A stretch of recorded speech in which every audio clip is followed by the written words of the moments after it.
Hello, I'm about to play side A of a children's record that I bought in 1978 or 1979. It's by Rocking Horse Records, and for those who don't know, Rocking Horse Records was a division of Peter Pan Records.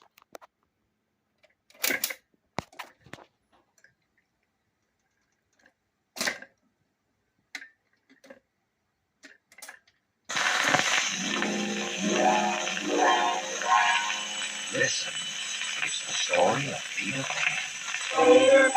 Peter Pan, who are you, Peter Pan? I'm a little boy who never grew pan.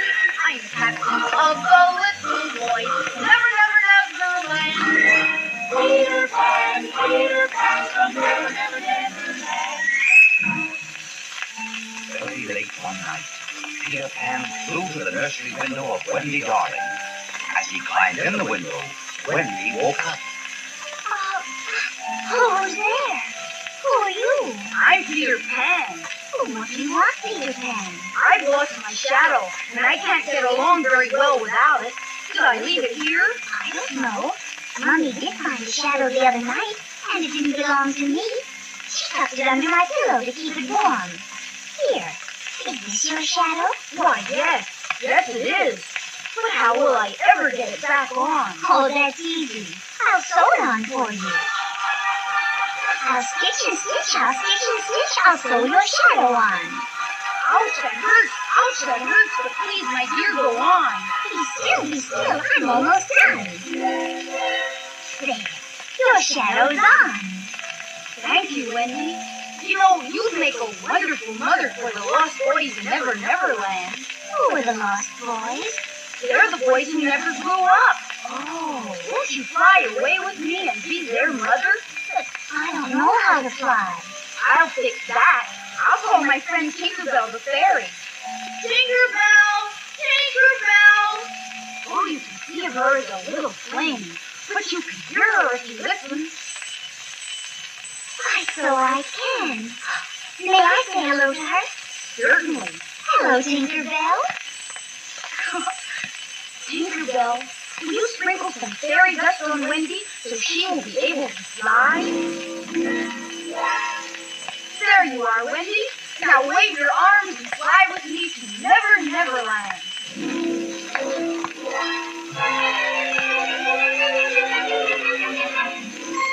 We'll fly away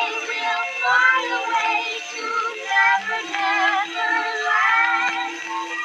Tinkerbell will lead the way to Never Land.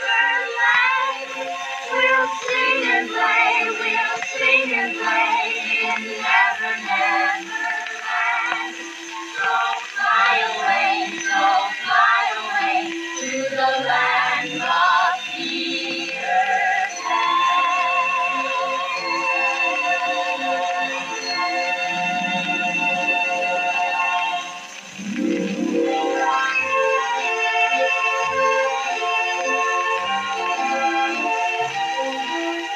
For a time, all went well in Never Land. Wendy became the mother of the lost boys. She mended their clothing, told them stories, and tucked them in at night. Then one day into the forest came Peter Pan's enemy, the wicked pirate, Captain Hook.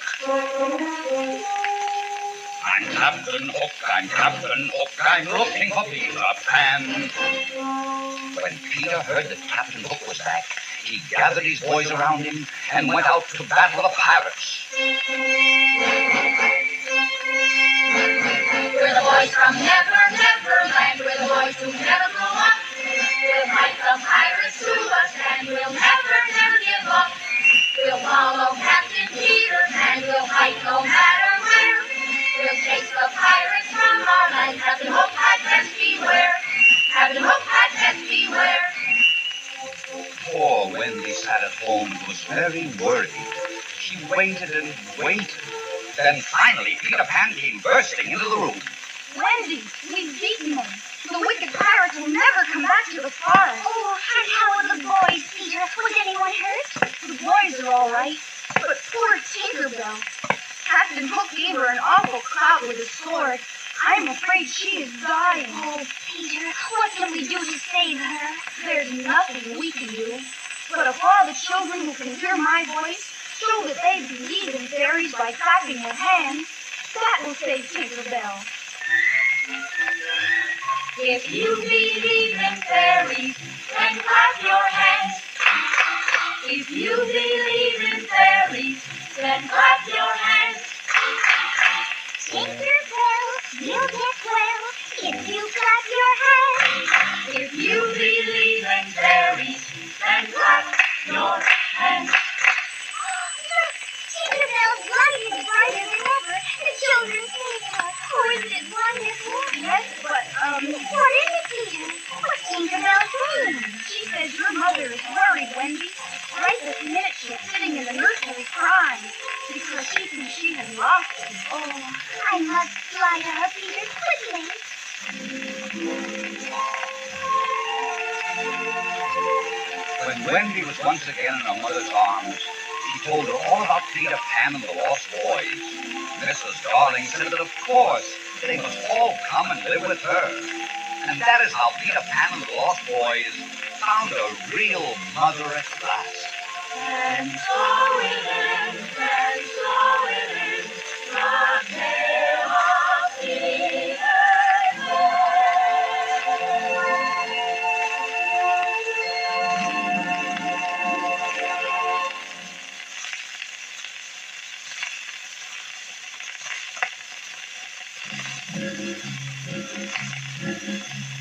Ali Baba was the poorest man in Araby. Till he heard those magic words, open sesame. Ali Baba met 40 thieves and found wealth and fame and glory. If you'd like to know the rest, listen to our story. In the village of Kimsha lived two brothers, Cassim and Ali Baba. Cassim was married to a very rich woman and had plenty, but Ali Baba was very poor and had to work day and night in the forest, cutting wood to support his family. One day, while in the forest, Ali Baba saw a group of horsemen coming towards him. He was afraid they might be robbers, so he climbed up a tree for safety. They stopped right beneath him, and he could see that there were 40 men. Their leader jumped off his horse, stood before a huge rock, and said, Open sesame! Lo and behold, the rock rolled aside to reveal a huge tavern. And when all the men were inside, their leader said, Close sesame! and the rock rolled back in place. The men came out and rode away. When they were gone, Ali Baba jumped down from the tree and said, Open sesame! Again the rock slid back. Allah be praised! Look at all that treasure. Those men must indeed be thieves. Well, I'll fill a sack with gold and be gone before they return. When he reached his house, he told his family what had happened, and then said to his son, Hassan, go to your uncle's house and tell him to come quickly. his brother and his wife couldn't believe their eyes. Ali gave each of them a sack of gold. When they returned home, Cassim said, I'll go to the cave early tomorrow and get much more. Ali will miss it, and besides, I'm the eldest, and should have the biggest share. Cassim went to the cave and said, Open sesame, and once again the rock slid open. But once he was inside, the rock slid back by itself. Cassim shouted, Open! No, that was that word. Open barley! No. Open rye! Open wheat! Poor Cassim had forgotten the word. Suddenly the rock slid back, and in rode the 40 thieves. They seized Cassim and slew him. Later that day, Ali Baba returned to the cave and discovered his dead brother. Alas, poor Kashim. Look what your greed has brought you. Ali filled another sack with gold, placed it and Cassim's body in his cart, and hurriedly left the cave. Sure enough, the thieves returned.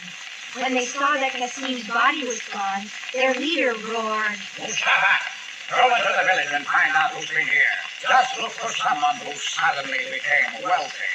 Mustafa reached the village just as Ali Baba and his family were returning from Cassim's funeral. 1,000 pardons, sir. Who was that richly dressed gentleman who just passed? Oh, that's Ali Baba, brother of Cassim, who just died. Just yesterday, he was the poorest woodcutter in the village. Mustafa knew that he had found his man. When he told the other thieves what he had learned, their leader laughed. Fetch me 40 oil hotheads. Fill one with oil, then each one of you get into the others and stay there till I call for you. When they reached Ali's house, their leader pretended he was an old friend of Cassim, and naturally Ali Baba made him welcome. Later that evening, Ali's daughter-in-law, Morgiana, discovered she was all out of oil. I don't think Cassim's friend will mind if I take a little of his oil. After all, he has 40 full vases on his wagon. But when she approached the first vase, she heard a voice whisper, "Is it time?" Being a very wise woman, Morgiana disguised her voice and answered, "Not yet, not yet." At each vase it was the same until she reached the 40th one. Seeing that this one was filled with oil, she quickly drew a goatskin full and took it into the house. When she had brought it to a boil, she quietly crept out into the courtyard and poured boiling oil into each of the vases containing a thief until they were all dead. Ali Baba was shocked to suddenly see his daughter-in-law dancing before them. Without saying a word, she drew a dagger from behind her veil and slew the leader of the 40 thieves. Oh, wretched one, what have you done? Be at peace, good father. Look, is this not one of the thieves you told us about? After Morgiana had revealed who the visitor was and showed Ali Baba the 39 dead thieves in the courtyard, he was so happy he gave Morgiana and his son Hassan half of all the treasure he had found in the 40 thieves' cave. And they and all their children and grandchildren lived happily ever after. Ali Baba is the richest man in Araby. Since he heard those magic words, open sesame, he defeated the 40 thieves and found wealth and fame and glory. That's the end. We thank you, friends, for listening to our story.